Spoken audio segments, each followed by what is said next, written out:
The hypothesis is that the mind is the creator of everything that we experience. So I'd like to read from this book, Modern Buddhism. In the very, very beginning, in the introduction, it says, Buddha taught that the mind has the power to create all pleasant and unpleasant objects. The world is the result of the karma or actions of the beings who inhabit it. I think this is very relevant to us nowadays. The world is the result of the actions or karma of us.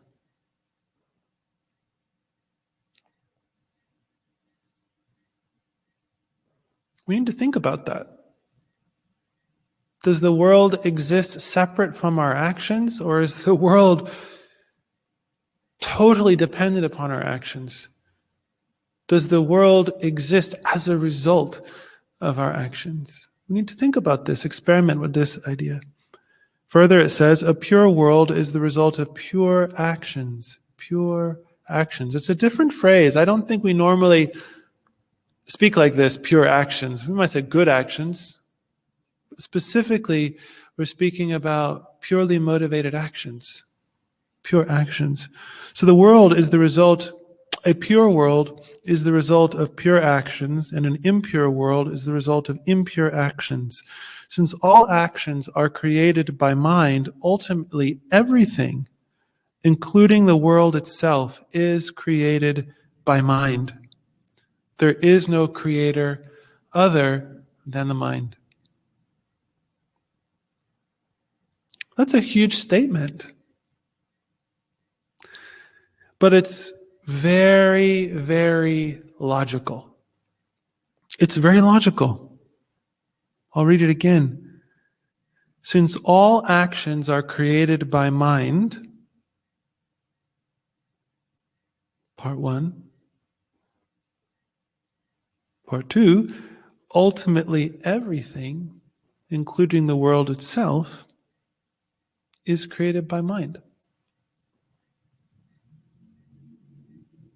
So when we think about actions, we normally think about what we do physically, but we don't do anything, we don't say anything without an intention to do something, without a decision, without a motivation, without a plan.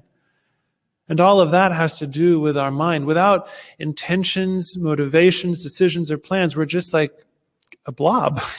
We're just like Play-Doh or something. We don't do anything. Some kind of state of inertia.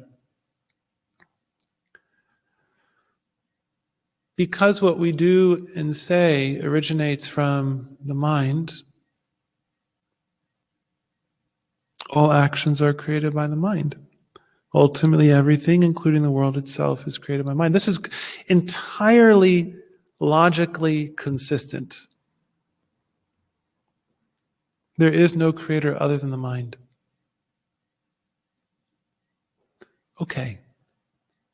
This is a huge, huge statement that is based in logic. We can experiment with this idea in a great variety of ways. And in fact, we could say that all of Buddha's teachings are concerned with this, understanding how our mind is the creator of everything. How, in fact, there is no external creator of things from Buddha's point of view. Everything has its origin within the mind. So we'll explore this a little bit later. Okay, so let's say we take this way of thinking, or this Buddhist teaching, and we reflect upon it, and we take that idea into action in our daily life. And so when we're irritated, we think, okay, the world is created by my mind. There is no creator other than mind. There's no irritating person there. You, irritating person. There's no horrible situation. We can learn from everyone and everything.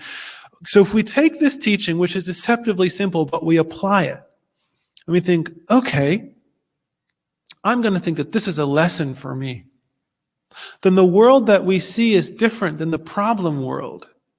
The bad person, the bad situation, all of a sudden it's different. There's an opening there.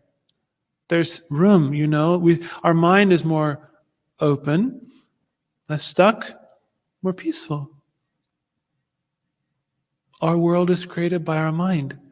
So we take this idea, we experiment with it through contemplation and application in daily life, and then we see whether it is true or not. And because it is true, we'll see that it's true. We know it. And then what happens? We gain some wisdom that realizes that everything's created by our mind. And our experience is our wisdom. Okay, so now what happens?